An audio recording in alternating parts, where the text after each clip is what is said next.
Trading account व्यापार खाता का प्रश्न अब स्टार्ट कर रहे हैं हम। इस प्रश्न को आप अपनी कॉपियों में उतारिए। इसके बाद इसके सॉल्यूशन का वीडियो देखिएगा। First write down this question in your notebook and then see the solution video. चलिए अब हम देखेंगे ट्रेडिंग अकाउंट का प्रैक्टिकल। फॉरवर्ड तो आपको मैंने फर्स्ट वीडियो में बताया हुआ है। ट्रेडिंग अकाउंट लिखेंगे ऊपर, यहाँ हम डेट डालेंगे फॉर द ईयर एंडिंग।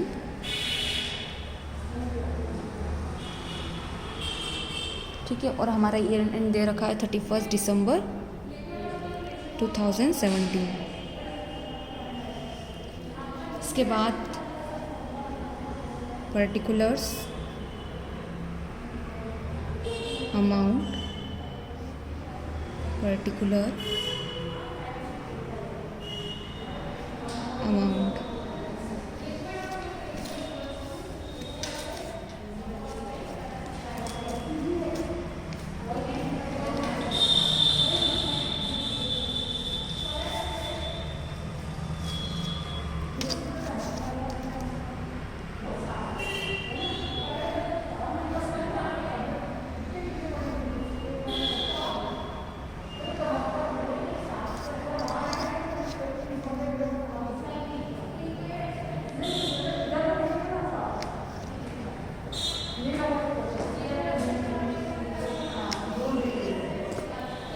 अब हम यहाँ लिखेंगे ओपनिंग स्टॉक। आप सभी को पता है कि डेबिट साइड में 2 और क्रेडिट साइड में बाय यूज़ होता है। तो डेबिट साइड में हम 2 लिखेंगे। सबसे पहले लिखेंगे ओपनिंग स्टॉक, जो कि पिछले साल का माल बचा होगा वो यहाँ आ जाएगा ओपनिंग स्टॉक। और हमारा क्वेश्चन में ओपनिंग स्टॉक जो है दे रखा है प्रारंभिक स्कंद 35,000 रुपये। इसके बाद हम लिखेंगे परचेज़ कि जो भी रॉ मटेरियल हमने ख़रीदा है उस पर जो खर्चा हुआ है वो लिखेंगे परचेज़। तो आप देखेंगे तो परचेज़ 65,000 दे रखा है। इस परचेज़ को हम अंदर लिखेंगे क्योंकि ये नेट परचेज़ नहीं है आपका, ये शुद्ध क्रय नहीं है। आपको शुद्ध क्रय दैट मीन्स नेट परचेज़ निकालना होगा, इसलिए इसमें से हम क्या कर देंगे, परचेज़ रिटर्न माइनस कर देंगे। तो माइनस कर देंगे हम परचेज़ रिटर्न। ठीक है, परचेज़ रिटर्न माइनस क्यों करा, क्योंकि 65,000 का तो हमने परचेज़ करा था, बट उसमें से रिटर्न कर दिया हमने। कितने का रिटर्न कर दिया, 4,000 का। तो एक तरह से हमारा जो शुद्ध क्रय है, नेट परचेज़ है, वो है सिर्फ 61,000 का।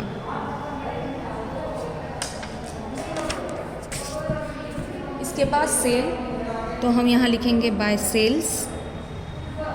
ठीक है, सेल अगेन हमारी कितनी दे रखी है, 1,20,000।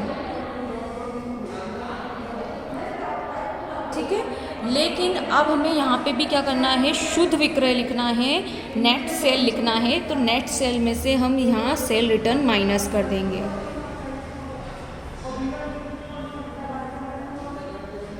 ठीक है, तो सेल रिटर्न कितना है हमारा, 6,000, ये हम माइनस कर देंगे।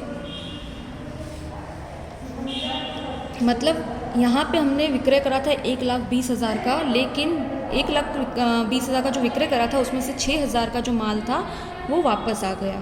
तो इसलिए हम जो विक्रय करके वापस आ गया इसको माइनस कर देंगे यहाँ पे।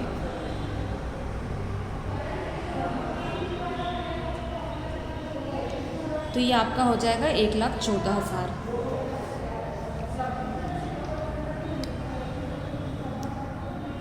इसके बाद जो खर्चे हैं वो आ जाएंगे। याद रखिएगा यहाँ पे सिर्फ डायरेक्ट एक्सपेंसेस आएंगे, प्रत्यक्ष व्यय आएंगे। डायरेक्ट एक्सपेंसेस और प्रत्यक्ष व्यय वो होते हैं जो कि प्रोडक्शन से और परचेस से रिलेटेड होते हैं। बस वही खर्चे जो परचेस से रिलेटेड होंगे और जो प्रोडक्शन से रिलेटेड होंगे। तो वेजेस आ जाएंगे आपका, मजदूरी, क्योंकि ये मजदूरों को दी जाती है जब प्रोडक्शन होता है, तो मजदूरों की आवश्यकता पड़ती है और ये मजदूरी उन्हें दी जाती है। तो हमारे जो वेजेस है वो है 5,000 के, 5,000 के, ये हम लिख देंगे। इसके बाद आपका जो दे रखा है क्रय पर गाड़ी भाड़ा, तो यहाँ क्रय पर दे रखा है गाड़ी भाड़ा, मतलब ये परचेस से रिलेटेड ही एक्सपेंस है, इसलिए ये भी आ जाएगा आपका। टू कार्टेज ऑन परचेज,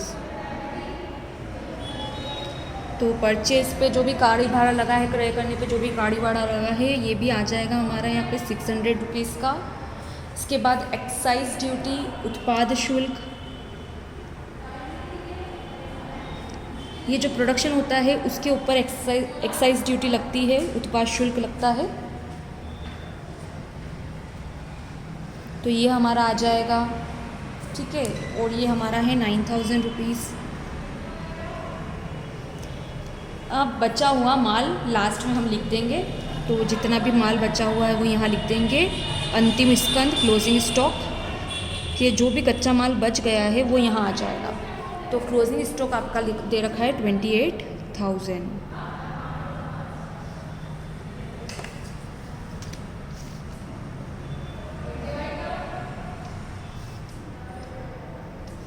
तो आप अगर ध्यान से देखेंगे इस अकाउंट में, तो डेबिट साइड में वो सारे खर्चे लिखे हुए हैं जो कि माल को लाने में और माल से जो है उत्पादन करने में, प्रोडक्शन करने में, निर्माण करने में लगे हुए हैं। वो सारी चीज़ें यहाँ आई हुई है।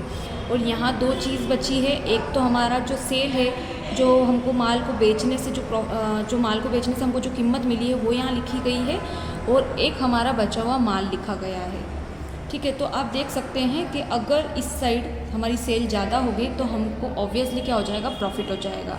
लेकिन अगर हमारे खर्चे ज़्यादा होंगे तो हमको क्या हो जाएगा, नुकसान हो जाएगा।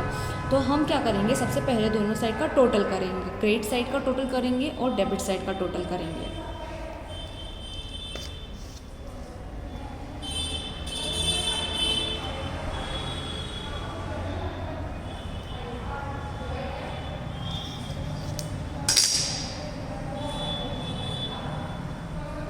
नीचे डबल लाइन खींचना है आपको हमेशा टोटल में।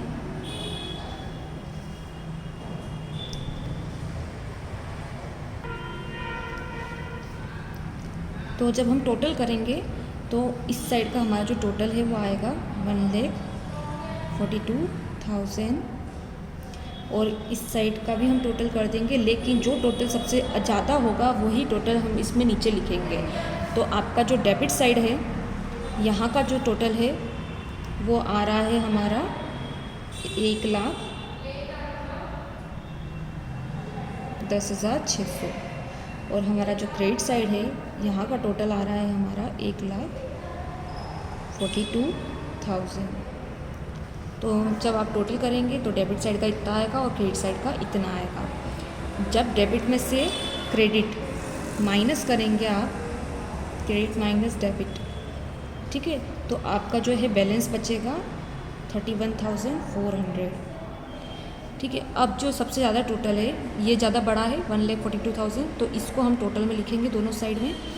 और ये जो बैलेंस आएगा इसको हम कहाँ लिखेंगे, जहाँ डिफिशियंसी होगी वहाँ, ठीक है। तो देखेंगे तो डिफिशियंसी डेबिट साइड में है, क्योंकि डेबिट साइड में कमी है अमाउंट की, तो हम डेबिट साइड में ही लिखेंगे 31,400, और यहाँ लिख देंगे हम 2 ग्रॉस प्रॉफिट। यहाँ ग्रॉस प्रॉफिट क्यों लिखा हमने, क्योंकि देख लीजिए तो आपकी क्रेडिट साइड ज़्यादा है, इसका मतलब आपकी सेल ज़्यादा है और आपका बचा हुआ माल भी है साथ में, ठीक है। इसका मतलब हमको क्या है, फ़ायदा हो रहा है। और डेबिट साइड अगर ज़्यादा होती तो एक तरह से आपके जो खर्चे हैं माल के उत्पादन में, माल के लाने में, तो उसकी लागत ज़्यादा हो रही है, तो हमको नुकसान होता, ठीक है। लेकिन हमें फ़ायदा हो रहा है, इसलिए यह प्रॉफिट कहलाएगा, इसलिए हमने यहाँ ग्रॉस प्रॉफिट लिखा है। और इस अमाउंट को डेबिट साइड में इसलिए लिखा है क्योंकि डेबिट साइड में ही क्या है, अमाउंट कम है, इसलिए हम इसको डेबिट साइड में लिखेंगे ताकि ये टोटल जो है बराबर दिखाए।